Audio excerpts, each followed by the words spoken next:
않으셨는지, 그다음에 음, 여러분 강의가 첫 번째 시간이라 이런저런 이야기, 역사에 관련된 이야기, 또 청빙의 또 흐름들에 대한 이야기를 좀 나눴는데요. 오늘은 이제 두 번째 시간 또 시작해 보도록 하겠습니다. 어떻게 들리는 건 괜찮으시죠? 동그라미? 오케이. 좋습니다. 그러면 오늘 두 번째 시간 시작해 보도록 하겠습니다. 오늘 다시 말하는 바람직한 목회자 청빙 두 번째 시간입니다. 여러분 만나 뵙게 돼서 반갑고요. 다시 한번 정말 또 좋은 시간, 또 여러분들의 교회에 조금 더 유익한 시간이 되면 좋겠습니다. 강의를 시작하면서, 지난번에도 강의를 시작하면서 했는데 이번 주에도 강의를 시작하면서 이 말씀을 좀 드리고 싶어요. 여러분, 강의가 모든 것을 다 말할 수가 없습니다. 하나 전문가의 의견조차 어떤 잠정적인 내용일 것이지, 중요한 것은 열린 태도와 공적인 논의가 여러분들 교회에서 있으면 좋겠다는 말씀을 좀 드리고요. 두 번째는, 그러면서도 가장 일반적인 원칙은 지켜야 한다. 우리가 청빙을 진행하면서 그래도 지켜야 하는 원칙들, 거기에 상황이 복잡하면 복잡할수록 정말 단순한 원칙들을 잘 지키시는 그런 계기가 됐으면 좋겠다 말씀을 드리고요. 또 한 분은, 이게 저희가 어디를 가든 강의를 하면 자료만 달라는 분들이 있어요. 자료 보내주시면 저희들이 뭐 알아서 하겠습니다. 저 그런 분들을 그렇게 신뢰하지 않습니다.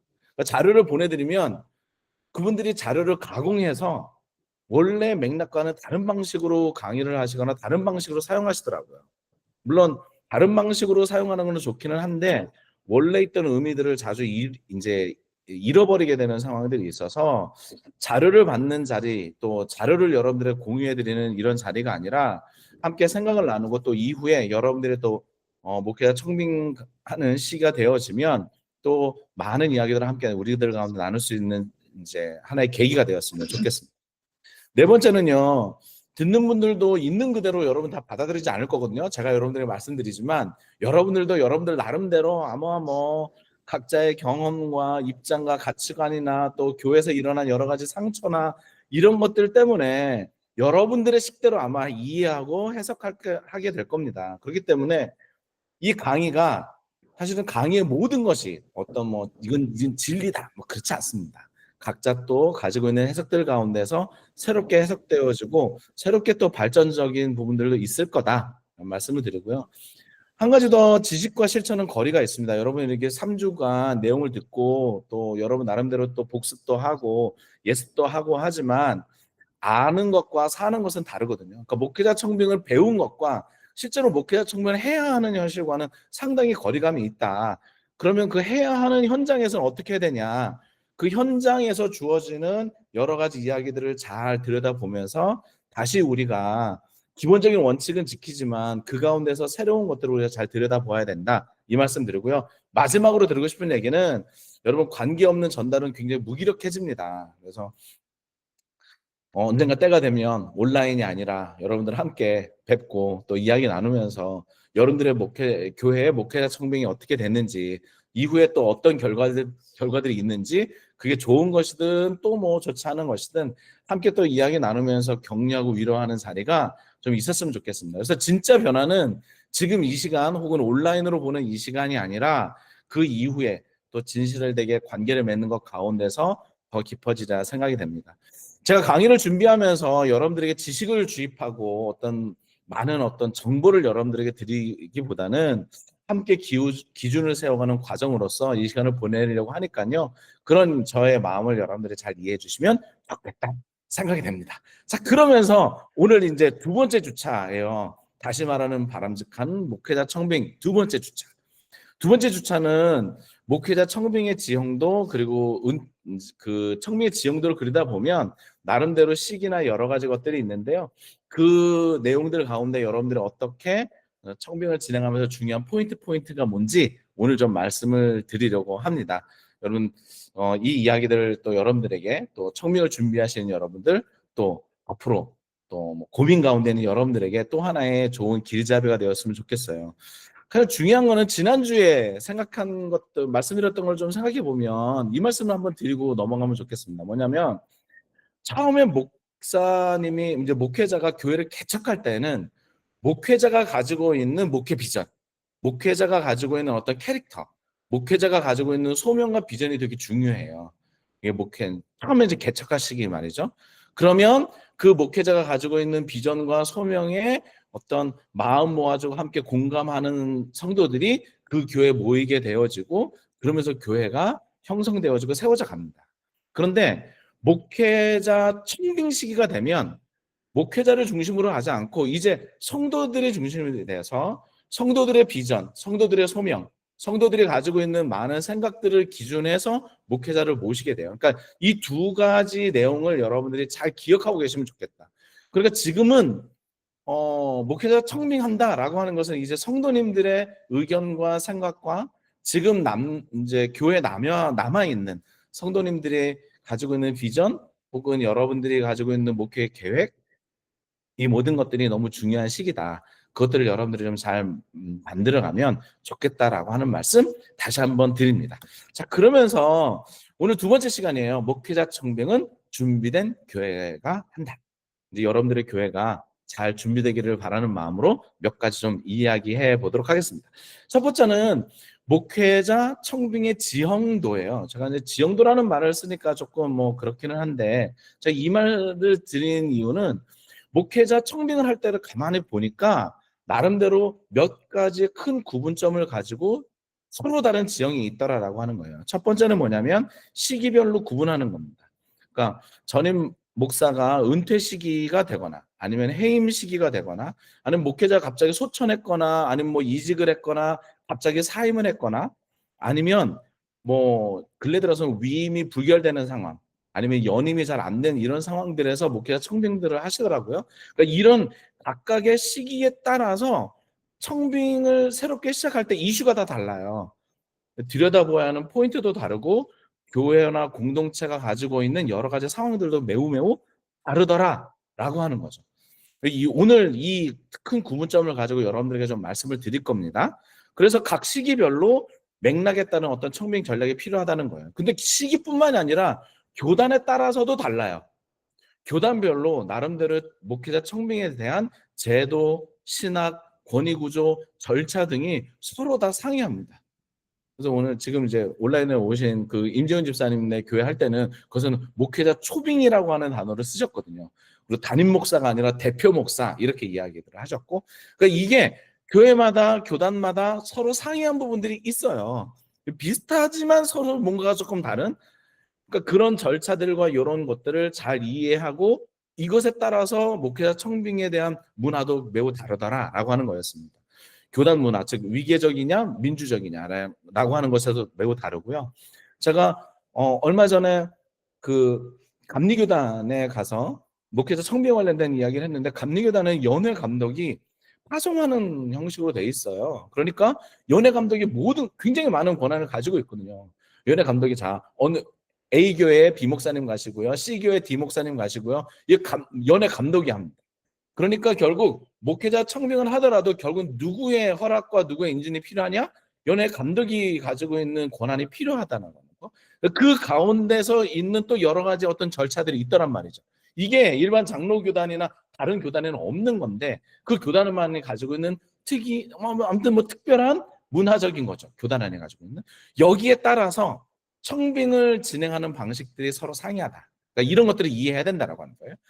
이제 세 번째는 지역과 규모에 따라서도 뭔가 좀 청빙을 하는 여러 가지 문화나 청빙을 해야 되는 이런 모양새가 다르다라고 하는 거예요. 지역과 규모에 따라서 리더십의 차이가 존재한다라고 하는 것이죠. 도시 지역이나 아니면 대형 교회인 경우에는 새롭게 목회자 청빙을 할 때에 되도록이면 절차에 대한 부분들이 강조가 되어지고 교회를 운영하는 능력을 매우 많이 봐요. 어떻게 잘 운영할 수 있느냐, 운영의 능력들을 좀 보게 되는 것 같고, 또 그런 부분들이 강화가 된다면 중소형 교회나 혹은 지방에 있는 교회들은 제가 들어가서 보니까 되게 관계적인 신뢰로 엮여져 있어서 새롭게 오시는 목사님도 그런 관계적인 것을 잘 하실 수 있는 분, 상담이나 아니면 신방들에 대해서 조금 더 마음을 잘 헤아려 줄 수 있는 분들을 조금 더 선호하는 모습을 보였고요.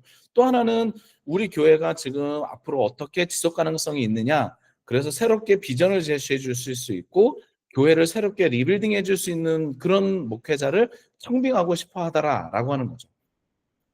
대형 교회는 새롭게 리빌딩하는 것에 그렇게 큰 관심이 없어요. 이미 잘 해왔으니까 계속 이어갈 수 있는 사람. 중소형의 교회에서는 아니 이제는 지금까지 이어온 것을 가지고 새롭게 뭔가 바꿔줄 수 있는 분.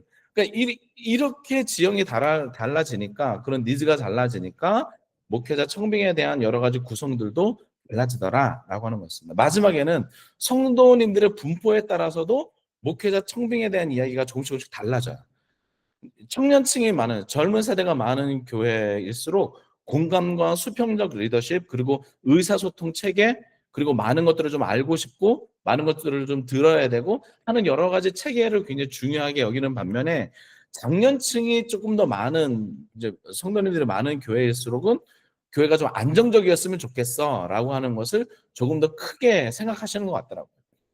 물론 뭐 그런 부분들이 다 100%다 그러느냐, 뭐 그런 건 아닙니다. 왜냐하면 교회들마다 젊은 세대도 있고 어른들도 있으니까요. 근데 서로가 다 지향하는 바가 다르고, 이게 성도의 분포에 따라서 젊은 세대가 많으면 약간 그쪽으로 기울기도 하고, 또 어르신들이 많은 교회는 약간 안정적이고, 또 기존에 지금 교회가 해왔던 것을 조금 더 지켜나갈 수 있는 목회자를 선호하기도 하고, 이런 것들에 따라서 목회자 청빙을 하실 때 혹은 청빙위원회에서 이런 부분들을 잘 고려해 보아야 하더라라고 하는 겁니다.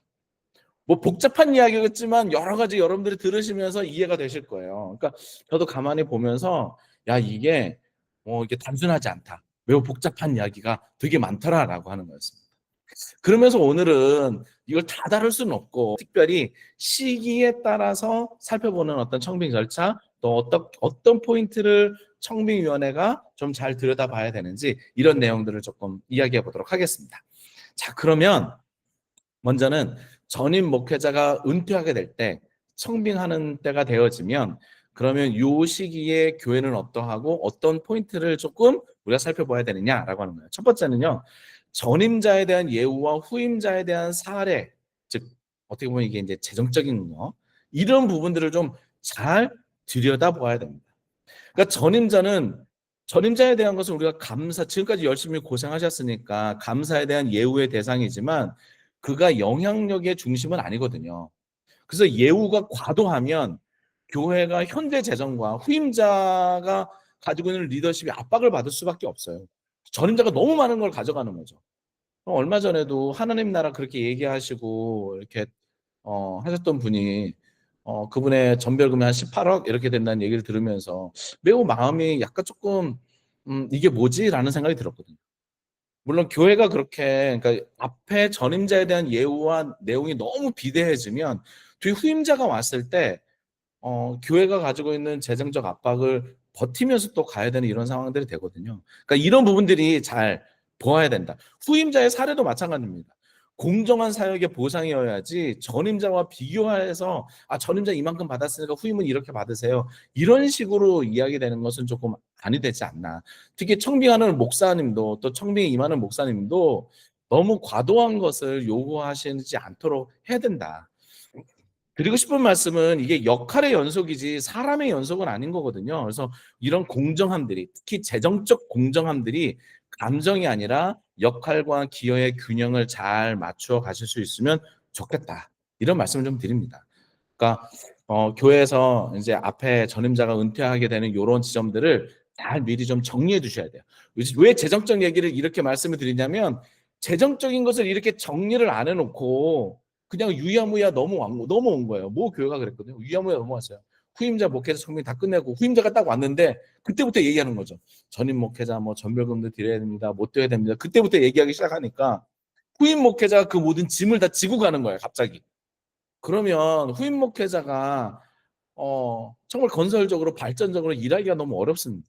그렇다고 해서 앞에 계신 목사님에 대한 부분을 너무 박하게 할 수도 없고, 그렇다고 해서 너무 다 들이자니 교회 재정이 안 되고, 그런 고민들을 후임 목회자에게 주지 마시고 이미 청빙위원회가 구성이 되고 할 때에 이런 부분들이 다 정리가 돼야 된다 말씀을 드립니다. 두 번째는요, 전임자의 권한과 후임자의 책임을 좀 잘 정리할 필요가 있습니다. 그러니까 전임자의 영적 조직적 권위는 존중되어야 할 거라고 생각되는데요, 그것이 후임의 리더십을 방해하거나 억압하는 형태로 남지는 않아야 됩니다. 그러니까 권한의 이양인 거지 소명의 그러니까 소명이 이양되도록 배려해 줘야 되는 거죠. 전임자는 결정하는 사람이 아니다라고 하는 것을 저는 문서로 만들라고 꼭 이야기합니다. 그래서 전임 이제 이게 은퇴 시기가 되면 전임자와 후임자의 하나의 협약서처럼 만들어 놓고 전임자는 뭐 이 교회에 뭐 어떤 회의체나 어떤 뭐 설교를 뭐 또 뭐 하실 건지 안 하실 건지 모르겠지만 그런 내용들과 문서를 만들고 거기에 전임 목사님이 서명하시고 후임 목사님도 서명하시고 그래서 합리적으로 서로가 가지고 있는 법적 권위들을 만들어내는 일이 필요하다. 의외로 전임자 되신 목사님들이 굉장히 많이 들어오시려고 그러시더라고요. 아, 내가 교회에 어려운 일들이 있으면 내가 도와야지. 아니, 후임 목회자 잘 못하니까 내가 이렇게 도와줘야지. 그게 도와주는 건지 도와주는 이게 간섭하는 건지 어렵단 말이죠. 그러니까 이것들을 잘 문서로 정리하는 일이 필요하다. 그런 면에 이어서서 세 번째는 그런 전임자와 후임자의 관계 설정도 잘 하시면 좋겠다. 이게 승계 관계가 아니라 동역 관계로 인식하시고 이제 전임자는 교회 역사와 문화를 좀 대표해 주시고 후임은 미래와 방향을 대표하도록 잘 선정해 주셔서 존중과 거리가 필요하다. 그래서 의존과 경쟁의 구도가 아니라 서로를 존중하고 그럼에도 불구하고 약간의 거리감이 있어서 교회가 든든하게 세워져 갈 수 있도록 하는 그런 관계 설정이 필요하다라는 생각을 합니다. 어느 교회는 후임자가 너무 전임자에게 의존되어져 있어서 아무것도 못 하시는 거예요. 그러다 보니까 새롭게 후임 목사님이 오시면 교회가 조금 더 새로워지고 리빌딩도 하고 뭔가 좀 바뀔 줄 알았는데 안 바뀌는 거죠. 너무 전임자를 존중해. 안 바뀌어. 안 바뀌니까 바뀌기를 기대했던 분들이 어느 순간에는 점점 동력을 잃고 교회에 대한 불만이 생기고 아, 왜 목사님 바뀌었는데 왜 이렇게 일들을 왜 이렇게 하시느냐 이런 여지들이 오해의 여지들이 생기는 거거든요. 이런 부분들을 잘 피해갈 수 있는 지혜로움이 이미 청빙위원회가 구성되고 시작할 때부터 혹은 다음 주에 또 얘기하겠지만 준비위원회부터 이런 내용들이 좀 정리되는 일들이 필요하다. 여러분 기억하셔야 됩니다. 교회는요. 전임 목회자에 대한 흔적을 오래 가지고 있어요. 특히 뭐 30년, 35년 이렇게 목회하시고 은퇴하시는 시기가 되면 전임 목회자에 대한 그림자가 없을 수 없습니다. 그게 없어진다. 뭐딱 이제 목사님 은퇴, 원로 목사 뭐 추대하고 새로운 목사님 오면 이거 없어지겠지. 없어지지. 사람의 정서가 어떻게 스위치 똑딱똑딱 하듯이 그렇게 사라지지 않아요.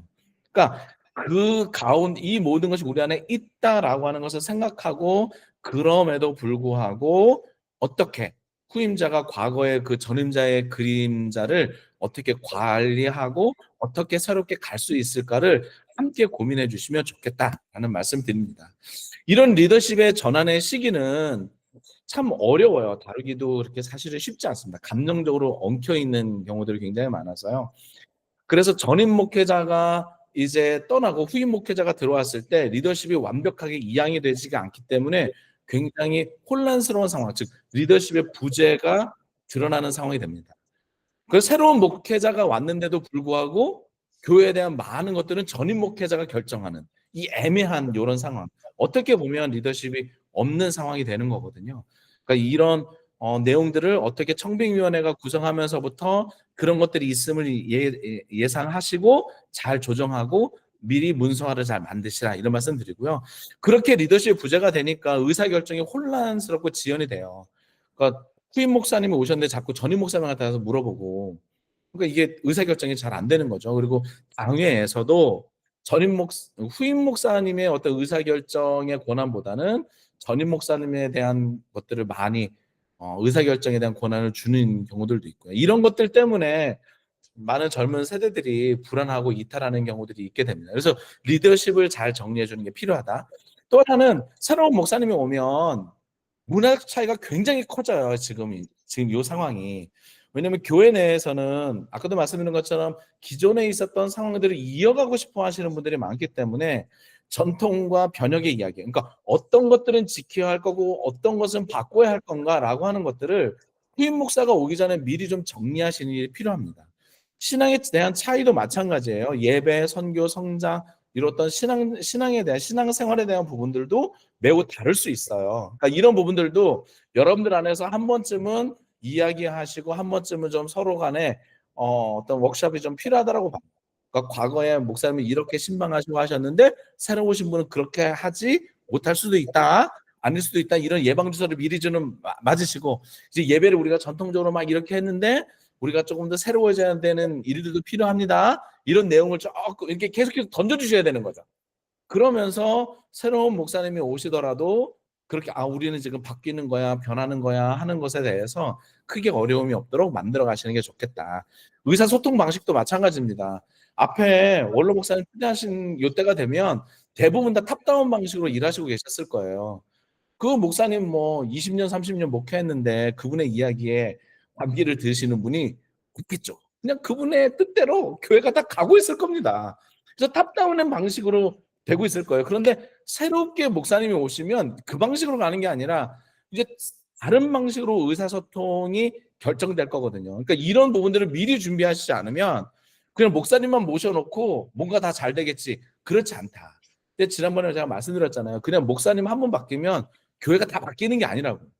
굉장히 많은 것이 우리나라 가운데서 바뀌어져야 된다. 이걸 좀 이해하시면 좋겠습니다. 그럼에도 불구하고 우리가 정말 말하지 못하는 불편한 진실들이 있어요. 전임 목회자 예우에 대한 부분. 이게 존중으로 갈 거냐, 빚을 남기는 거냐. 두 번째는 전임 목회자와 후임 목회자의 권한에 대한 설정 말씀드렸죠. 어디까지 어떻게 설정할 거냐. 이게 조금은 여러분들이 대놓고 이야기하셔야 됩니다. 전임 목사님에게도. 저는 가서 이렇게 물어보시는 분들이 있으면 저는 가서 대놓고 이야기를 해요. 목사님, 교회가 상황이 이거밖에 안 좋은데 여기까지만 받고 끝내시죠. 얘기하는데 물론 뭐 섭섭하셔도 어쩔 수 없습니다만 얘기합니다. 아니 교회 재정이 지금 이렇게 없는데 전별금 그렇게 많이 가져가시면 안 된다고 이렇게 정리하시자고 얘기하거든요.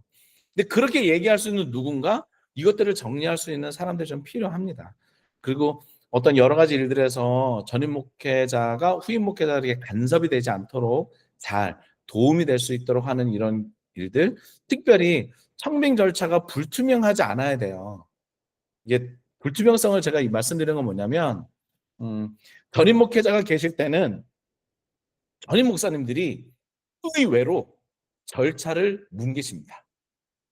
청빙위원회를 구성했으나 청빙위원회 절차를 뭉개시는 분이 누구냐? 대표적인 분이 전임 목사님이세요. 그래서 제가 어디를 이렇게 가면 전임 목사님이 저를 따로 불러요. 불러서 내가 아는 저 목사님이 있는데 막 이런 얘기를 저에게 하세요. 그러니까 그런 본인의 마음이 있는 거죠. 이분이 됐으면 좋겠는데 말이야. 뭐 이런 얘기죠. 우리 교회 부목사가 있는데 이 부목사가 참 잘해. 이 부목사가 참 잘해. 이렇게 하면 안정적으로 갈 수 있는데 어떻게 생각하세요? 저한테 묻거든요. 그럼 제가 얘기합니다. 그러시면 안 됩니다. 담임 목사님이 그런 얘기하시면 다른 청빙위원회도 그렇고 다 영향을 받습니다. 말씀하시지 않으면 이렇게 말씀하시면 안 됩니다. 제가 얘기하거든요. 그러니까 청민 절차가 점점 불투명해지는 거예요. 전임 목사님이 가지고 있는 그 영향력으로 인해서 절차가 불투명하게 되어지는 것을 최대한 막아내셔야 된다. 마지막으로 이게 이제 그러면 전임 목사님은 다 이렇게 나쁘고 그런 건 아니고요. 부정적인 말씀만 드렸는데 전임 목사님 그리고 은퇴하시고 원로가 되시는 이분도 삶의 한 단계로 넘어가는 게 아니거든요. 연속성상 가운데 있어요. 그러니까 이제 은퇴식하고 원로 목사 추대하고 나면 정서적으로 교회에서 딱 끊어낼 수 있는 게 아니거든요. 그분 나름대로 심리적이고 정서적인 돌봄도 필요하다. 이거를 교회 잘 생각하셔서 어떻게 그분과 함께 우리 교회가 또 후임 목회자와 그 긴장 관계에 있음에도 불구하고 이걸 어떻게 잘 넘어가면서 할 수 있을지를 고민하시면 좋겠습니다. 은퇴식의 청빙은 교회 리더십의 경계 작업에 대한 성과에 따릅니다. 경계를 잘 세우는 거. 아까 말씀드렸듯이 재정의 경계 아니면 서로의 돌봄의 경계. 이런 경계 작업을 얼마나 잘 세우느냐에 따라서 청빙이 잘 되느냐 안 되느냐가 어떤 성패가 좀 달려 있는 것 같아요. 그래서 성숙과 함께 정서적 분리 능력이 필요하다라는 말씀을 여러분들이 좀 드리면서 또 하나 더 드리고 싶은 말씀, 은퇴식의 청빙은 권한과 책임, 관계와 거리, 예우와 자립, 빛과 갱신, 동행과 간섭의 균형성, 경계와 균형, 이 두 가지 키워드가 여러분들에게 꼭 필요하리라 생각이 됩니다. 또 이 가운데 있는 교회들이 많은 도움을 좀 받았으면 좋겠습니다. 자, 그러면 이어서 전임 목회자가 해임됐을 때 뭔가 여러 가지 일들 때문에 해임되는 경우가 근래에 들어서 꽤나 많아요. 목사님 뭐 이렇게 뭐 성 문제가 됐든 재정인 문제가 됐든 그래서 해임되고 나면 그러면 청빙할 때 뭐가 필요하냐? 몇 가지 좀 말씀을 드리겠습니다. 첫 번째는요. 해임된 전임자가 끊임없이 간섭합니다. 그러니까 전임자가 계속해서 교인 일부와 관계를 유지하거나 영향력을 행사해서 목회자 청빙을 구조적으로 방해하죠. 비록 앞에 있는 목사에 대한 부분이 정의로운 해임이 이루어졌음에도 불구하고 정서적인 유착이 실제 권력으로 교회 안에서 계속 행사되는 일들이 발생되는 겁니다. 이 시기에는 정말 교회 리더십의 공백기가 너무 많고요. 너무 힘든 시기예요. 옆에서 지켜봐도 매우 안타까운데 그 그래서 전임자가 직접적으로 간섭하는 것뿐만이 아니라 그를 지지하는 비공식 권력이 더 위험해요. 그러니까 교회 안에서 이미 목회자가 뭐 성문제가 됐든 뭐 여러 가지 재정 문제가 됐든 해임돼서 나갔는데 이 목사를 지지하는 세력이 여전히 교회 안에 남아 있어서 비공식 권력으로 계속해서 남아 있고 교회가 더 건강하게 혹은 목회자를 청빙하여서 가려고 하는데 끊임없이 안 되게 만드는 거죠. 심지어는 청빙위원회에 들어와서 여러 가지 이야기들을 하고 하는 경우들이 굉장히 많습니다. 그래서 전임자의 권한 종류뿐만이 아니라 관계적 잔절에 대한 부분들이 제도적으로 필요해요. 저는 만들라고 합니다. 그냥 아예 어차피 재적 정리를 해야 되기 때문에 그러면 전임 목회자와 함께 가실 분들은 공식적으로 나가세요. 그리고 새롭게 재적 정리를 하면서 새롭게 교회가 가실 분들은 누구신지 피와 식별을 좀 구분하는 일이 필요하다는 말씀을 좀 드립니다. 또 이 시기가 되면 교단이나 노회에서 여러 가지 치리하고 방해하는 일들이 발생이 됩니다. 예, 교단에 공정하지 않은 개입이 많기도 하고요. 그래서 교회 내부가 회복이 지연되는 시기이기도 하고 공식적으로 잘 청빙위원회가 작동하지 않는 시기이기도 합니다. 왜냐하면 교단의 치리가 이익구조, 그러니까 정의보다는 이익구조를 따라서 움직이는 사례가 많아서 그래요. 그래서 목회자가 해임돼서 나갔지만 근데 목회자 공석이잖아요. 그러면 뭐 장로교단은 임시당회장을 보내거나 아니면 뭐 대리 이제 요즘엔 통합책이죠. 통합책은 대리당회장이라고 부르더라고요. 말이 좀 바뀌었어요. 대리당회장을 보내거나 뭐 이러면서 임시 목사를 보내거나 이러면서 가는데 그 임시 목사와 대리당회장이 정말 정의롭게 교회를 세우는 방식이 아니라 다르게 이익을 취하는 방식으로 움직여질 때 교회가 좀 어려워지는 일들이 많더라.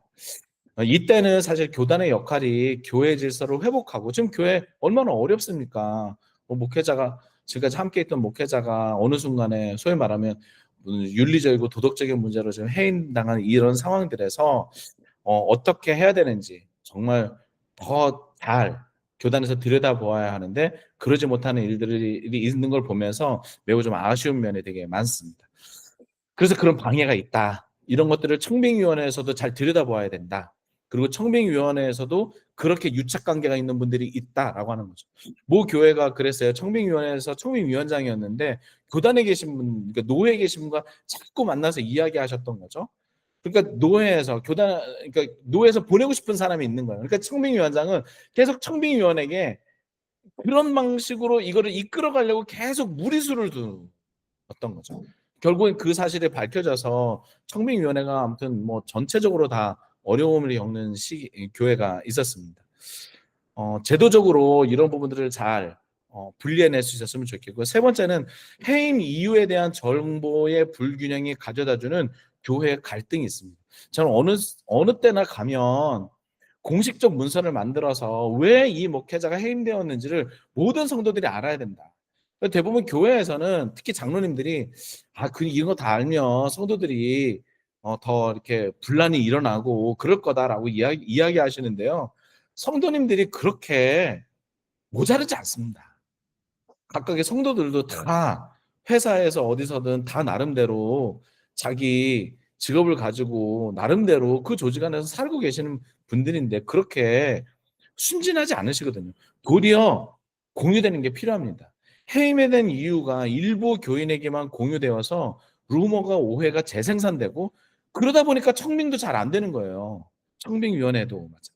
이런 상황에서 청빙과 회복은 이제 치유가 아니라 그냥 절차적인 진행만 남게 되고, 해임의 사건이라고 하는 이거는 안정성보다는 '아 이게 알려지면 안 돼.'라고, '알려지면 교회가 분란이 있어.'라고 하는 그 안정성보다는 진실성이 너무 중요하다. 왜 이런 일이 일어났는지에 대한 그 진실들을 알려주는 일이 필요하다. 그래서 그 진실을 공동체가 소화하고 의미화를 하는 시간들이 필요하다라고 하는 것, 여러분 잊지 않으셨으면 좋겠습니다. 정보를 감추면 감출수록 공동체가 분열됩니다. 이 원리에서 벗어난 교회를 제가 본 적이 없어요. 감추면 감출수록 루머가 만들어지고 공동체가 깨집니다. 이 사실을 여러분 잘 기억하시면 좋겠고요. 네 번째로, 목회자 해임 시기에 청빙할 때에는 회복과 치유의 노력이 정말 절실합니다. 그러니까 해임 과정에서 발생한 상처가 청빙으로 이어져요. 그러니까 이런 거죠. 목회자가 돈을 횡령하고 낙섰어. 그다음에 오시는 목회자는, 어떤 목회자를 모실 때는 어떻게 하냐면 목회자의 모든 권한을 아주 다 잘라버립니다. 그러니까 그 상처가, 앞에 있는 상처가 뒤에 목회자에게 오는 것에 이렇게 투사가 되는 거예요. 앞에 있는 목회자를 불신해. 믿을 수가 없어. 이 사람이 하는 거 다 믿을 수가 없어. 그러니까 그 다음 목회자를 모실 때는 목영실에 CCTV 달고 막 하는 거예요. 그 모든 거를 다 들여다봐. 그러니까 그런 방식으로 가는 거는 그렇게 좋은 방법이 아닌 건데, 왜 이런 일들이 일어나냐면 상처가 청빙의 투사가 되기 때문에 그래요. 그러니까 이걸 우리가 잘 개원했었어야 되는 거예요. 상처를 회복하고 치유하지 않은 상태에서 후임자 목회자 청빙을 하면 과거의 잘못을 그 후임자에게 다 투사하는 방식으로 돼요. 그래서 목회자를 신임하지 않고 목회자가 하는 짓들마다 굉장히 의심의 눈초리로 바라보는 거죠. 그래서 청빙을 하시는 것이 치유의 일부가 되어야 하고, 이때는 정말 외부 전문가들을 좀 잘 도움받으시면 좋겠습니다. 그래서 갈등과 좌절이 분열과 무기력을 낳지 않도록, 그래서 교회를 이탈하지 않도록 하는 요 돌봄이 필요하다. 마지막으로 한 번 더, 하나 더 말씀드리는 거는, 여러분 목회자가 이렇게 해임되고 여러 가지 일들로 이렇게 소위 말하면 이렇게 날아가잖아요. 그러면 이제 성도님들은 막 그냥 화도 내시고 막 그냥 성토도 하고 우리 교회 어떻게 할 거냐고 얘기도 하고 막 하시잖아요. 근데 교회 안에 있는 청년, 청소년, 어린이들은 그런 이야기를 할 자리가 없는 거죠. 그 목회자의 해임과 교회 갈등은 이게 신앙적이고 정서적인 충격으로 남게 되어집니다. 특별히 청년, 청소년, 어린이에 대한 돌봄은 부수적인 과제가 아니고 교회 회복과 미래의 핵심으로 잘 다루어져야 됩니다. 많은 분들이 이거를 잘 들여다보지 않으시더라고요. 여러분 생각해 보세요. 교회가 막 깨졌는데 어느 순간에 친구를 잃었고, 어느 순간에 선생님을 잃었고, 어느 순간에 목사님을 잃었어요. 그래도 그게 10년이 됐든 15년이 됐든 그래도 우리 교회 담임 목사님이야라고 했는데, 어느 순간에 그 목사님이 사라져 버린 거죠. 그리고 그 목사를 따라서 친구도 없어지고 선생님도 없어지고 막 없어진 거예요. 내가 정말 좋아했던 이모도 없어지고 삼촌도 없어지고. 그러니까 이 상황들에게는, 아이들에게는 되게 큰 충격이거든요. 그러니까 이것을 잘 회복할 수 있도록 하는 프로세스가 필요해요. 청빙을 진행하면서도 이런 공동체적 돌봄이 필요하다. 아이들에게는 믿음의 상징이 붕괴되는 충격을 맞이한 거거든요. 이 가운데 그냥 공동체 어른들의 회복과 청빙에만 몰두할 것이 아니라 이 연약한 지체들이 소외되고 방치되는 일이 없도록 하는, 그들의 경험과 기억에 교회는 상처받은 곳이야라고 하는 것만 남지 않도록 여러분들의 세심한 돌봄이 필요합니다. 그래서 이런 목회자의 해임 가운데서 주어질 때 저는 문서 작성 굉장히 중요하다고 이야기하고요. 여러분들이 가지고 있는 모든 상황들을 잘 문서로 작성하고 그런 것들을 통해서 절차들을 잘 마련해서 청빙도 진행하시라. 그리고 공식 문서 외에는 해석하지 않도록, 자꾸 이렇게 청빙을 진행해야 되는데 오해와 루머에 막 대응하느라고 청빙을 제대로 진행을 못하는 거예요. 그러니까 공식적인 문서를 잘 만들어 놓고, 또 청빙에 대한 시기도 잘 조율하시라. 무조건 새로운 목사가 왔다라고 해서 지금 여러분들이 가지고 있는 그 아픔과 상처가 해결되지 않아요. 그러니까 이런 시기들을 여러분들이 잘 조율하시면 좋겠다 말씀드립니다. 또 하나는 목회자에 대한 제한이 꼭 필요하다. 이게 목회자는 전임 목회자. 이미 잘려나간 이 목회자를 개인적으로 접촉하면 그 목회자가 와서 굉장히 자기가 피해본 듯한 듯이 코스프레를 합니다. 목사님, 뭐 제가 이렇게 해서 뭐 사임하게 됐는데 그게 그때는 제가 이런 일들이 있었고 제가 너무나 죄송하고 막 이러면서 자기 사람들을 막 만들려고 해요. 그러니까 접촉하지 않도록 하는 게 너무 중요합니다. 회의 참석에도 제한해야 돼요. 제가 몇몇 교회를 다니면서도 뭐 비상대책위원회나 혹은 청빙위원회에 전임 목사와 연결된 사람이 들어와서 전임 목사가 추천한 사람을 계속해서 청빙하려고 했던 일들이 있어요. 또 청빙위에서 일어나는 일들을 다 그 목사에게 가서 얘기하는 거야. 그러면서 청빙위원회를 핸들링하려고 하는 일들도 있었습니다. 그러니까 전임 목회자는 더 이상 회의에 참석하지 못하도록 하고 또 그 연결된 사람들도 오지 못하도록 하는 일들이 좀 문서로 남겨져 있고 규약으로 만들어져서 여러분들의 교회와 청빙위원회를 잘 보호하는 일이 필요하다. 또 하나는 전임 목회자가 그럼에도 불구하고 최종 발언에 대한 부분들은 교회 내에서는 잘 기록해 두는 일도 필요합니다. 잘려나가지만 잘려나갈 때에 그래도 본인의 마지막 발언이 무엇인지 여러분들 잘 기록해 두셔서 이것이 이후에 청빙을 진행할 때에 그 목회자가 어떤 의미에서 이렇게 해임됐는지들을 잘 기록으로 남겨두어서 그것을 근거해서 지금 우리가 청빙을 가는 거야. 피할 거는 뭐고 우리가 다룰 거는 뭐야 라고 하는 것들을 잘 구분하시면 좋겠습니다. 사안에 따라서 회의체를 잘 구성하시고요. 그다음에 이게 회의체를 구성하시는 그런 거예요. 뭐냐면 목회자가 갑자기 해임되고 나면 굉장히 혼란스러워지거든요. 그러면 법적으로 다뤄야 될 문제도 있습니다. 이게 교단과 혹은 외부의 여러 가지. 그러면 법률을 상담하는 회의체, 그다음에 공동체를 돌보아 줘야 되는 회의체, 그리고 청빙위원회 이런 여러 가지 회의체가 동시다발적으로 움직여가면서 교회를 좀 안정적으로 할 수 있는 일들이 필요하고요. 때마다 정보를 잘 전달할 수 있는 지금 우리 각 위원회가 교회가 어떻게 진행되고 있는지 잘 정보를 전달해 주시는 일들 그리고 교회 회복의 과정으로서 청빙하는 거다라고 하는 거. 그래서 상처가 투사되지 않도록 해라. 전임 목회자에게 받은 상처가 굉장히 크실 거거든요. 그런데 그 상처가 후임 목회자에게까지 투사가 되지 않도록 하는 게 필요하다. 이게 과거에는 목회자에 대한 것을 많이 줄이고 잘라내는 것이 건강하다라고 생각했는데 그게 과연 정말 건강한 건지 우리가 다시 한번 생각해 보아야 되는 일이 저는 필요하다고 봅니다. 그러니까 교회의 건강함을 과거 내가 받았던 상처를 투사하는 방식으로 건강함을 이야기해서는 이게 정말 답이 없다. 이 말씀을 좀 드립니다. 그래서 전임 목회자의 해임 시기의 청빙은 공동체가 정의를 세우는 일이고 분열에 대한 관리를 잘 하시면 좋겠다 말씀을 드리고요. 특별히 전임 목회자의 해임 시기의 청빙은 새로운 인물을 자꾸 찾으려고 하기보다는 상처 입은 공동체를 어떻게 신뢰 있게 질서 있게 다시 세울 수 있을까? 이런 것에 대한 이야기들로 여러분들이 잘 마련하면 좋겠어요. 동시다발적으로 보여지는 이야기이기도 하지만 이게 공동체의 신뢰와 질서라고 하는 것은 단순히 목회자에게만이 아니라 성도들도 다 갈라지거든요. 뿔뿔이 흩어지거든요. 그러니까 이것들을 어떻게 우리가 하나 되게 만들 수 있을까? 그리고 그렇게 하나 되게 하는 역할을 어떻게 새로운 후임 목회가 잘 할 수 있을까? 이런 내용들을 청빙하시면서 잘 들여다보시고 그런 이야기들을 그리고 공동체를 잘 보듬고 돌보고 회복하는 일들을 잘 할 수 있는 분을 여러분 모시면 좋겠다는 말씀 드립니다. 이거는 교회를 운영하는 것과는 조금 더 다른 방식에서의 청빙일 거예요.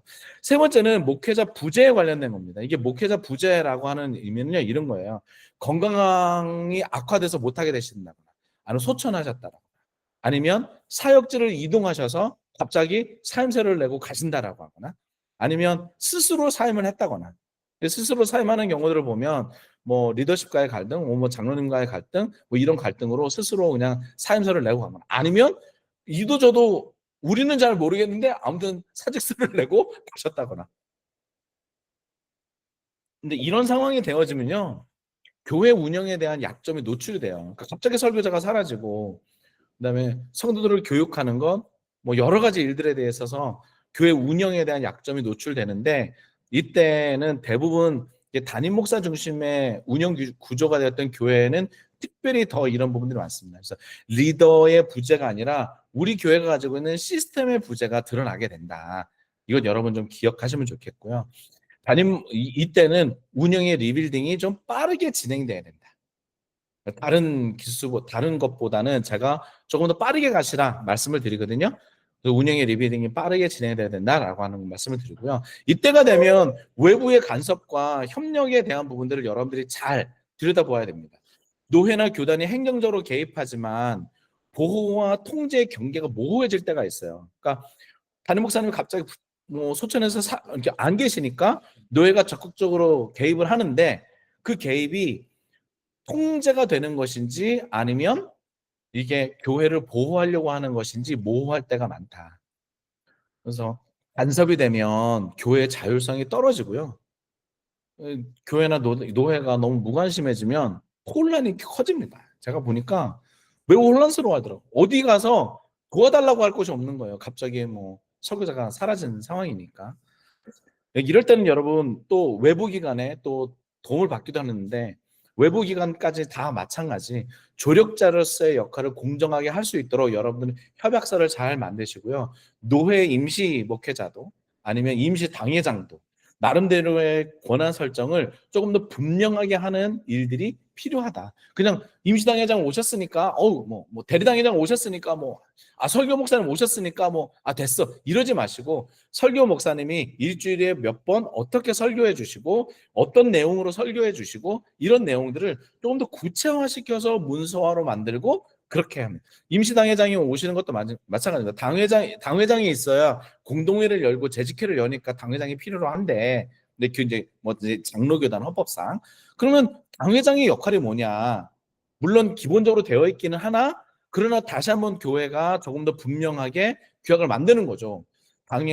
임시 당회장님은 이제 회의를 여시는 것까지만 있지만 뭐 언권을 줄 거냐 말 거냐 결의권은 없다. 이런 이야기들 우리가 어떤 역할을 부여할 것인지에 대해, 교회가 어떤 역할을 부여할 것인지에 대해서 공정하게 잘 하는 것들. 그래서 교회가 가지고 있는 자율성과 그리고 공적으로 도움받아야 하는 요 내용을 잘 체계가 유지될 수 있도록 하는 지혜가 필요로 합니다. 이게 이제 갑자기 목사님 사라졌을 때예요. 근데 이때가 되어지면 참 이렇게 아이러니컬하게도 공동체성이 굉장히 높아져요. 갑자기 목사님 소천하셨다, 아니면 갑자기 목사님 사명을 하셨다 그러면 성도의 공동체성이 도리어 강화가 되어져서 평소에는 수동적이었던 분들이 이 상황에서 나라도 열심히 뭘 해야 되는 거 아니야? 그리고 막 뛰어들기 시작하고 목사님 이 상황에서 어떻게 우리가 더 뭔가를 해야 되는 거 아니야? 이런 분위기들로 가시더라고요.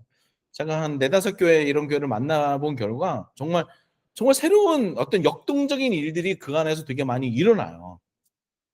그래서 목회자의 공백기니까 위기이기도 하지만 공동체의 자율성이 촉발되는 시기여서 위기 속에서도 참여의 에너지가 등장해요. 그러니까 그 참여의 에너지를 청빙위원회에서는 많은 분들이 청빙도 굉장히 관심 있어 하시거든요. 근데 그럴 때 이 에너지를 모아서 어떻게 우리가 잘 목회자 청빙을 하고 또 어떤 목사님을 모셔서 이 에너지를 가지고 함께 더 참여하고 할 수 있는 참여적 공동체를 만들 것인가, 이런 고민들을 여러분들이 하시면 좋겠다. 이 말씀을 좀 드리고 싶습니다. 굉장히 좀 묘한 거죠. 그래서 지난번에 어떤 모 교회, 이게 저희 분당에 있는 대형 교회가 어떻게 보면 딱 요 시기였던 거예요. 갑자기 목사님이 사임하고 딱 이렇게 없어지시니까 그러면 어떻게? 우리 어떻게 해야 되지? 근데 갑자기 다들 그러면 교회 다시 세웁시다. 어떻게 합시다.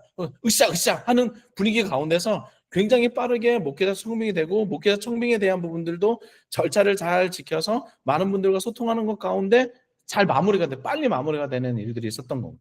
그러니까 이런 일들도 여러분들이 있다라고는 기억하시면 좋을 것 같습니다. 또 하나는 요 시기에는 임시 목회자가 굉장히 중요합니다. 공백을 메우는 사람이 아니라 청빙위원회에서 임시 목회자를 잘 선임하셔서 교회를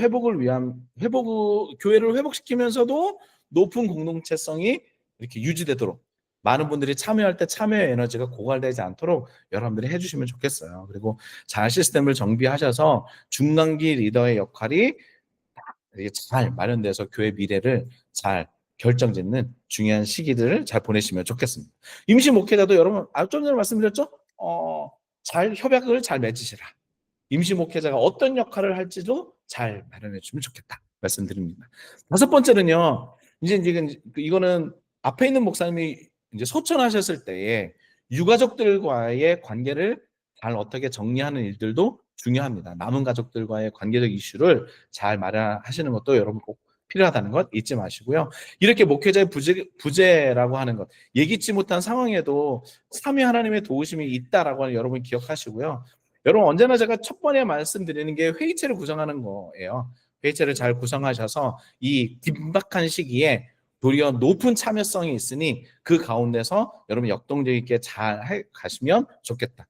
교회의 장점과 단점들을 다시 한번 잘 들여다보면서 부족한 부분이 있으면 외부 기관에 도움을 요청하시면서 운영이 계속해서 정상화되도록 만드시면 좋겠고요. 목회자 청빙은 임시 목회자를 잘 선임하시고 또 높은 공동체성을 어떻게 유지할 것이냐 이런 전략들도 여러분 잘 생각하시고 청빙위원회는 특별히 시간이 지연되지 않도록 이게 꼭 교회를 위한 마음이 확 끌어올랐는데 이게 또 시간이 지나면 또 사그라들잖아요. 그러니까 사그라들지 않도록 시간이 지연되지 않게 여러분들이 잘 청빙위원회에서 시간 타임테이블을 잘 조정하시면 좋겠다 싶습니다. 특별히 기타로서 좀 전에 말씀드렸던 유가족에 대한 예우 그리고 목회자에 대한 정서적 유착에 대한 그 관계들, 전임 목회자에 대한 이런 충분한 애도에 대한 그리고 헤어짐에 대한 이야기들도 여러분들 가운데서 잘 마무리되면 잘 또 생각하고 계시면 좋겠다 싶고요. 이럴 때는 준비되지 않은 공백 때문에 교회 운영이 약점을 드러내는 시기도 합니다. 근데 그런 불안은 공동체성을 회복하는 통과 의례가 되니까 저는 만약 이런 가운데 있다라고 한다면 여러분 조금 더 긍정적인 면이 더 많다. 그래서 잘 진행하셔서 공동체가 조금 더 회복되는 일에 그리고 좋은 목사님을 모시는 사례가 제가 보니까 더 많아요. 공동체가 굉장히 좋거든요. 분위기가 의외로 나쁘지 않더라고요. 가서 보면 아이들도 그렇고 또 이렇게 진행하시는 분들도 뭔가 이 위기를 함께 헤쳐나가 보자라고 하는 마음들이 많으니까 그런 것들을 통해서 좋은 교회로 또 새로운 교회로 한 걸음 더 성장해 가면 좋겠습니다. 특별히 이 시기에는 임시 목회자의 역할이 매우 중요하다 말씀드렸잖아요. 그래서 리더가 아니라 근데 이런 교회 가니까 성도님들도 막 으쌰으쌰하고 되게 좋잖아요. 그러니까 임시 목회자 가신 분이 그 교회 자꾸 눌러 앉으려고 그래. 그러시면 안 된다. 그러면 또 그러니까 또 그렇게 오셨던 분들이니까 성도님들도 그냥 목사님 우리랑 뭐 계속해서 같이 가시죠?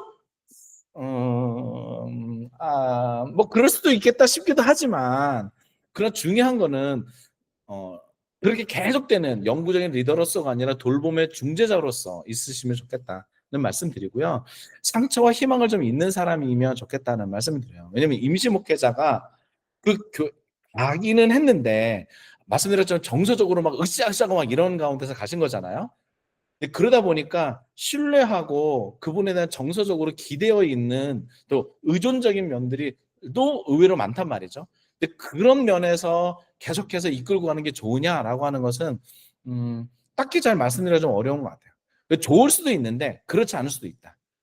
그래서 이 부분들을 여러분 지혜롭게 가시면 좋겠다 싶습니다. 다시 드리고 싶은 말씀은 그걸 의도적으로 난 여기서 남아야지 이러지는 않았으면 좋겠고 청빙위원회도 요 절차만큼은 여러분들이 한 번 더 고민해 보시면 좋겠다. 뭐 좋다 나쁘다 말씀드리기는 어렵습니다만 고민하시면 좋겠다 말씀드립니다. 이제 요 네 번째 상황은요. 이게 제가 이제 몇몇 교회를 다니면서 아주 특별한 상황이었어요. 그게 뭐냐면 목회자가 위임이나 연임이 안 된 상황입니다. 요 근래에서는 그러니까 담임 목회자를 청빙하고 그다음에 장로교단은 이제 위임식을 하는데 위임 투표에서 부결이 된 상황인 거죠. 아니면 교회가 뭐 3년은 3년 아니면 5년 5년마다 이제 재신임을 하기로 했는데 재신임에서 부결된 상황이에요. 이게 어느 순간에 근래 들어서 제게 이제 상담도 들어오고 이제 상황을 들여다본 케이스예요. 근데 앞에 있는 내용과는 또 다른 지형들이 있어서 제가 이 요거에 대한 말씀을 여러분들에게 드립니다. 어디에도 잘 말씀 안 드리는 건데. 요 상황이 되면 성도들이 너무 불안하게 하세요. 그러니까 성도님들이. 이거는 이게 지금 상황이 묘한 상황인 거죠. 굉장히 불확실성이 높고 상호 신뢰가 성도들 가운데 신뢰가 훼손된 상황이에요. 그러니까 위임과 연임이 부결된 요 상황은 사실 절차잖아요. 담임 목사님으로 오셨다가 위임 투표를 하고 위임 목사가 되는 게 이게 자연스러운 수순인데도 불구하고 위임에서 부결이 되면 이게 절차의 실패라기보다는 관계의 실패로 인식이 되고 성도님들은 우리 교회가 왜 이런 결정을 내렸을까? 왜 이렇게 됐지? 질문하고 그 질문은 한 걸음 더 나가서 야 이거 누구 책임? 야 누가 반대표 던진 거야? 이렇게 되는 거죠. 목사님 그래도 이 정도면 괜찮았던 거 아니야? 이제 우리 또 청빙해야 돼? 뭐 이런 방식으로 가는 거죠. 그러니까 누구의 책임인가의 논의로 발전되면서 심리적으로 무정부 상태에 빠지면서 이제는 신앙적으로 이제 뭐 그럼 우리 교회 또뭐 그래 또 하던 거 또 하면 되지. 그래서 점점 교회 일에 대한 협력보다는 회피로 이어지고 신앙과 도덕적인 에너지가 점점 사라지게 돼요. 신앙생활 열심히 하고 싶지 않은 생각이 됩니다. 계속 이게 절차만 반복되는 상황이 되니까요. 그래서 굉장히 공동체성이 낮아지고요. 보이지 않는 상처로 교회가 분열 직전에 있습니다. 아니고 또한 분열되기 시작합니다. 투표의 갈등이 공동체로 분리시켜요. 너 못 찍었어. 얘를 찍었어, 너를 찍었어. 어? 이거에 따라서 공동체가 분리되는 거죠. 그러니까 그 부결된 상황에서는 우리 편이 누구이냐에 따라서 다시 교회가 재편되기 시작하고 그리고 그 가운데서 일어나는 청빙은 새로운 갈등 양상으로 가요. 청빙위원회에 전임 목사의 예스를 많이 이렇게 투표를 한 사람들과 부결을 시키는 사람들 요 지형 가운데서 누가 청빙위원회에 더 많이 들어왔느냐에 따라서 청빙의 흐름이 너무 많이 달라지더라고요. 그래서 그 성도들 간의 신뢰 회복이 없으면 어떤 목회자로 안정적으로 세워지지 않다. 청빙위원회에서 계속 싸우세요, 그냥. 그러니까 결과에 대한 상처가 서로에 대한 과정을 의심하게 하고 공동체를 불신하게 만드는 거죠. 이런 상황에서는 이제 상회라고 부르는 노회가 적극적으로 간섭하기도 합니다. 자꾸 부결이 되니까.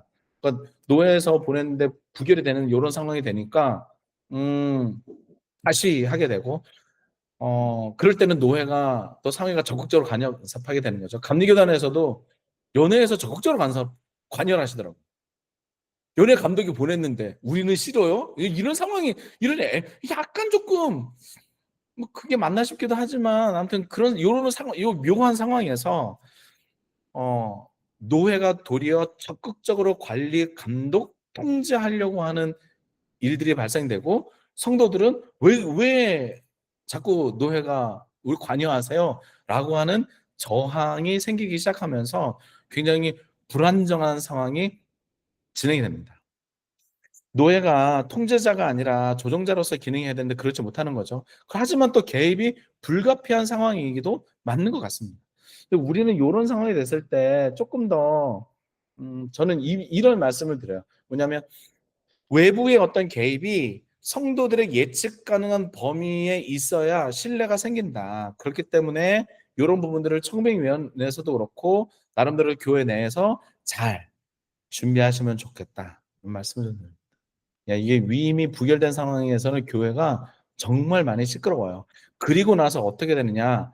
부결된 목회자의 후속 조치가 잘 안 되면서 부결된 목사가 성도들과 함께 비공식 집단화를 이루어서 분열해서 나가서 새롭게 교회를 개척하는 일이 이루어집니다. 그러니까 자기에게 다라고 하는 사람들을 다시 세력을 모으고 교회를 떠나 새롭게 그 옆에 교회를 개척하는 거죠. 음. 좋으냐 나쁘냐를 다 말씀드리기는 참 어려운 것 같아요. 그렇게 해서 나가신 목사님의 입장에서는 또 뭐 여러 가지, 또 그렇게 떠나보낸 교회 입장에서도 또 여러 가지 많은 고민이 있는 지점이긴 합니다. 개인적 감정이 제도적인 갈등으로 남아서 매우 힘든 상황이 되는 거죠. 그런 가운데에서 이제 청빙 절차를 진행해야 된다라고 하는 겁니다. 위임이나 연임이 부결된 교회는 죄송한 말씀이지만 하나 되기보다는 분열의 수순을 다 밟고요. 이게 분리가 되시더라고요. 그 분열되는 이유는 몇 가지를 제가 들여다보았는데 한 5가지 정도로 보았습니다. 첫 번째는 소속이 분개, 내가 어느 소속이냐. 아까 말씀드린 것처럼 제가 그러니까 이해했느냐 아니요 했느냐 이에 따라서 이미 내가 이해한 쪽이야 아니요 한 쪽이야. 내가 이 교회에 나는 어디 소속이야. 내가 이 목사님 소속이야 아니 목사님과 따르게 가는 곳의 소속이야 라고 하는 피와 식별에 따라서 분개가 되고요. 그다음에 위임과 연임 과정에서 그 투표 과정과 그 결과에서 비롯된 분노와 상처, 의심 등이 이게 잘 다루어지지 않으면서 교회가 분열로 갑니다. 그 세 번째는 이 부분에 대해서 아까도 말씀드린 것처럼 자꾸 책임자를 색출하려고 그러거든요. "누구의 책임이야?" 이렇게 묻게 되는 거죠. 그러면서 굉장히 상황이 좀 복잡해지는 것 같습니다. 그 이후에 청빙 자체도 굉장히 좀 복잡해져요. "청빙위원회 누가 구성했어?" 이렇게 묻는 거예요. 청빙위원회에서 "누가 이 사람들한테 청빙위원회 하라고 그랬어요?" 이렇게 묻기 시작하면 이제 복잡해지는 거죠. 그러니까 이 청빙위원회 구성을 그러면 재직회에서 구성 그 재직회에서 구성하면 다른 성도 재직회가 아닌 성도들은 또 묻는 거예요. "왜 그걸 재직회가 구성하냐? 도대체 이 절차는 어디 있는 거냐?" 그럼 이제 임시 공동회를 열어요. 그럼 임시 공동회에서 뭐 다 싸우는 거죠. 왜? 누구를 넣고 싶은 거예요? 내 편에 있는 쪽을 더 많이 넣고 싶은 거예요, 청빙위원회에. 그러니까 이게 잘 안 되는 거죠. 그러면서 이것을 해결할 수 있는 구조가 부재하다 보니까 결국에는 교단의 개입도 통제로만 일관할 수밖에 없고 공동체 회복은 잘 이루어지지 않고 갈등이 많아지고 결국은 그러면서 어 분열하고 이렇게 나누어지는 일들이 많아지게 된다. 특별히 우리 한국 교회 특성상 목회자에게 의존되어져 있잖아요. 그러니까 그 목회자가 부결됐다라고 하는 거, 연임이 안 됐다라는 거, 위임 목사가 안 됐다라고 하는 이거에 음 매우 큰 영향을 받으시는 것 같아요. 사실은 그렇지 않은데 조금 더 우리들이 내부를 좀 다 들여다보고 무엇이 부족한지를 해야 되는데 이런 부분들이 좀 잘 정리가 안 됐던 것 같습니다. 그래서 교회의 분열은 음 이게 단순히 뭐 위임의 건뿐만이 아니라 해임의 건도 마찬가지고 그 앞에 있는 사례들 가운데서도 이렇게 교회가 분쟁 가운데서 갈등 가운데서 깨지는 경우들이 있는데 그렇게 인제 깨지는 경우들은 하나됨의 의지가 없어서라기보다는 하나됨을 회복할 구조 그리고 그 각각이 가지고 있는 성도들이 가지고 있는 감정의 통로가 없기 때문에 그리고 요 청빙의 시기 때에 분열하고 분쟁이 있고 갈등을 해결하지 못해서 교회를 떠나기도 하는 일이 발생하는 것 같습니다. 근데 그게 하나에 대한 절차로서는 안 되고요. 각각의 상황에 대해서 자세하게 들여다보아야 되고 청빙을 준비하시는 여러분들이 많은 것들을 좀 고민하셔야 된다라는 말씀을 좀 드립니다. 두 번째 주차를 마무리하면서 여러분 이 말씀을 좀 드리고 싶어요. 여러분 이렇게 목회자 청빙이 지금 이제 시기별로도 보아야 할 포인트가 그리고 청빙위원회가 관심을 두어야 할 포인트가 여러 군데가 여러 곳이 있었잖아요. 그리고 무게중심이 조금씩 다르거든요. 그러니까 무게중심이 다른 것들을 여러분 좀 생각하다 보면 목회자 청빙은 맥락을 따르는 목회자 청빙이어야 된다라고 하는 말씀을 좀 꼭 드리고 싶습니다. 맥락을 따르는 목회자 청빙이요. 여러분 많은 분들이 통제의 환상을 가지고 있어요. 절차를 잘 만들면 괜찮을 거다. 청빙위원회 절차를 잘 만들어 두면 그 이후에 청빙은 잘 될 것이다라고 생각하는 거죠. 통제의 환상이라고 하는 것은 절차가 촘촘할수록 다 통제된다라고 하는 착각하는 겁니다.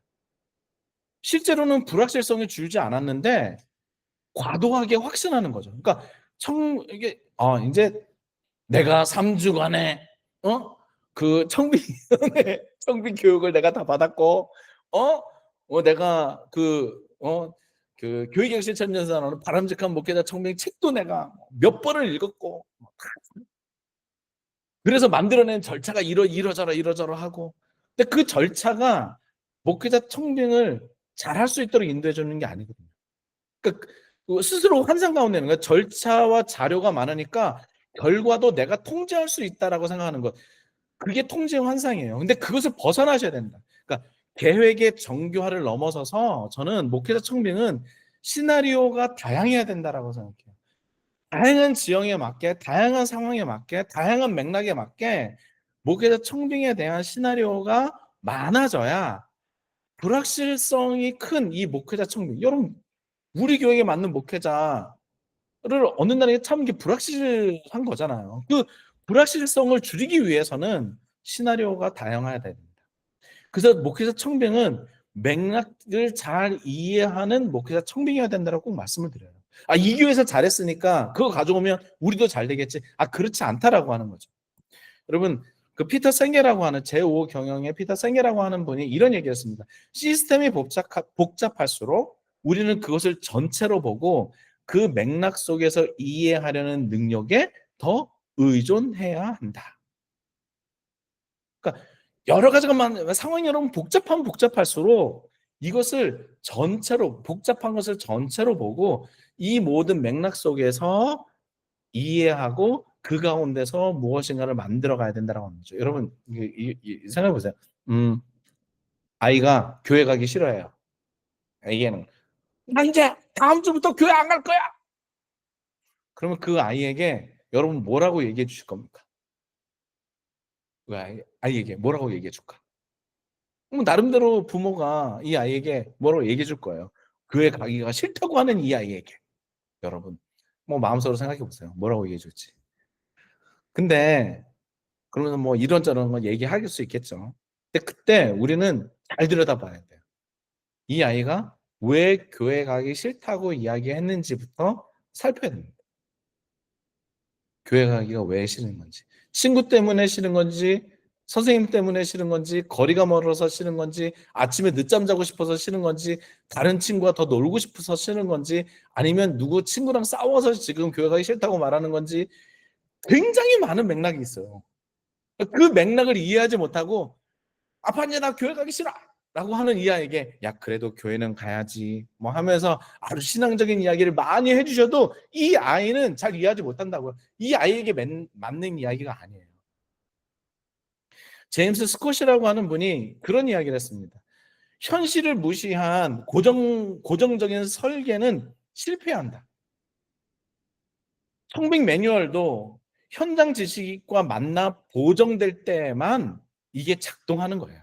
그래서 저는 어느 순간에 이게 우리가 이제 다시 말하는 목회자 청빙이잖아요. 2013년에 말할 때는 체계를 만들었어요. 이런 절차를 가자. 하나의 절차를 만들었거든요. 근데 그 절차를 가지고 막 해온 한 10여 년 해오 보니까 이 절차는 매우 중요한데 이 절차가 각각의 교회의 상황과 맥락에 맞게 변주되어져야 하고 그 맥락 속에서 다시 적용되어질 때 이게 의미가 있었다라고 하는 말씀을 드리려고 하는 겁니다. 그 현장 지식을 통해서 다시 새롭게 개선되어야 된다라고 하는 거죠. 여러분 하나의 절차가 어떻게 절차를 알려주세요. 그 절차를 저도 잘 모르겠어요. 여러분들 교회에 맞는 절차가 있어요. 그 절차를 그 맥락과 서사, 교회가 지금까지 해온 맥락과 서사에 맞는 청빙 절차를 구성하셔야 돼요. 이 말씀을 드리려고 했던 겁니다. 이것만 여러분 기억하시면 이번 2주차 1시간 지금 여러분 이야기 들으셨는데 다 들으신 겁니다. 그래서 교회의 목회자 청빙은 하나의 길이 없습니다. 중요한 것은 형식의 통일이 아니라 가치 추구의 일관성을 가지고 나아가는 거예요. 하나의 형식만 딱 이것만 있으면 우리 다 될 거야. 그리 생각하지 마시고 저와 여러분들 얘기했어요. 어떤 가치? 6가지의 가치 있었잖아요. 우리 의도는 순수하게 가자. 권력과 인맥 이것 따라서 가지 말고 우리 정말 교회를 잘 세울 수 있는 목회자를 모시자. 각각의 개인적 의도 막 넣지 말자. 내가 좋아하는 사람 막 넣지 말자. 이런 얘기했잖아요. 과정은 정당하게 하자. 정당한 절차를 가지고 가야 후임된 목사가 오더라도 이 목사님이 그래도 당신은 정당한 절차를 거쳐서 뽑은 목사이니 우리가 신뢰합니다. 이런 거 있어요. 그러니까 이런 가치를 지향하면서 가야 되는 거다. 이 사실을 여러분 잊지 마시고 말이죠. 이 가치를 가지고 일관성 있게 추구해 가면서 내게 주어진 그 교회 현장에서 만들어가는 거예요. 이 사실을 여러분 잊지 않으시면 좋겠습니다. 그래서 오늘 많은 지형에 대한 이야기를 복잡하게 교회에 대한 이야기를 복잡하게 이게 다 같지 않다는 이야기를 복잡하게 말씀드렸던 겁니다. 여러분, 어 복잡할수록 맥락을 이해하는 게 필요하다고 생각합니다. 그래서 제가 교회에 가서 청빙 강의를 할 때마다 교회에 대한 이야기를 많이 들으려고 하고요. 그리고 교회의 주일 예배 혹은 수요 예배, 금요 기도회 이런 때 가서 교회를 보기도 하고 교회가 어떠한가를 알아야 만들어 드릴 수가 있어요. 네, 그런 작업들을 해 가고 있습니다. 그 저보다는 여러분들은 여러분들의 교회이고 여러분들의 현장이니 더 많은 것들을 보고 아실 거라고 생각합니다. 그 가운데서 여러분들 더 정말 저보다 더 나은 청빙 절차, 또 저보다 더 정말 지혜로운 청빙위원회 운영 또 구성 이런 것들을 잘 해내시라 믿고요. 또 부족한 부분들이 있으면 함께 이야기 나누면서 해갔으면 좋겠습니다. 2주차 이야기를 이렇게 마치도록 하고요. 다음 주 3주차도 여러분 기대하시면서 또 뵙도록 하겠습니다. 감사합니다.